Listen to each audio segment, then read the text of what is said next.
Nakahanda ang Pilipinas sa mga mamumuhunan sa bansa. Kasunod ng isinagawang Philippines-Korea Business Forum na dinaluhan ng mga Korean business leader. Yan ang pagtitiyak ni Pangulong Ferdinand R. Marcos Jr. May report si Kenneth Pasyente.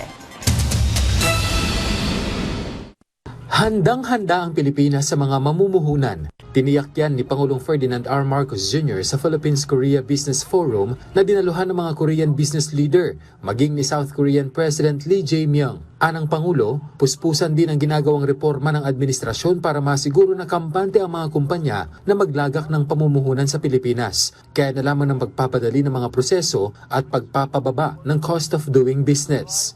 Through the Create More Act, we are opening the door to bigger investments that bring real opportunities to our people. We are supporting qualified projects that invest at least 50 billion pesos or create at least 10,000 jobs.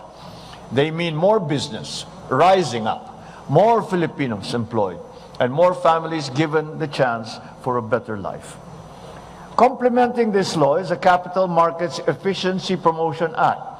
We have streamlined the tax system for financial transactions, reducing the stock transaction tax from 0.6% to 0.1%, making equity investment more accessible and the creation of capital more efficient.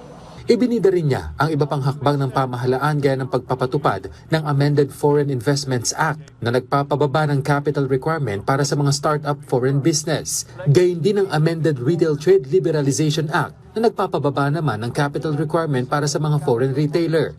By removing unnecessary pre-qualification requirements, we shorten the process for doing business while ensuring healthy competition that benefits Filipino consumers through better choices and fairer prices. In addition, Executive Order Number 18, Series of 2023, created the Green Lanes for strategic investments. These Green Lanes streamline permits and approvals for these high-impact projects which we are promoting. Nabanggit din ng Pangulo ang pagkakalagda sa mga kasunduan sa pagitan ng mga kumpanya ng Pilipinas at Korea na ayon sa kanya ay hindi lamang makatutulong sa ekonomiya ng dalawang bansa kundi magpapalakas na rin ang kooperasyon sa pagitan nito. Saklaw ng mga kasunduan ng mga sektor ng shipbuilding, nuclear energy, aerospace, critical mineral supply chains, retail at health and wellness. All of these will ripple into significant partnerships that will generate projects, investments, and, of course, livelihood. So to our partners from Korea, your investment in the Philippines reflects a strategic and forward-looking decision. Sa huli, hinimok ng Presidente ang South Korea na maipagpatuloy pa ang nasimulang matatag na pagkakaibigan tungo sa tagumpay na pakikinabangan ng dalawang bansa. Kenneth Pasyente para sa Pambansang TV sa Bagong Pilipinas.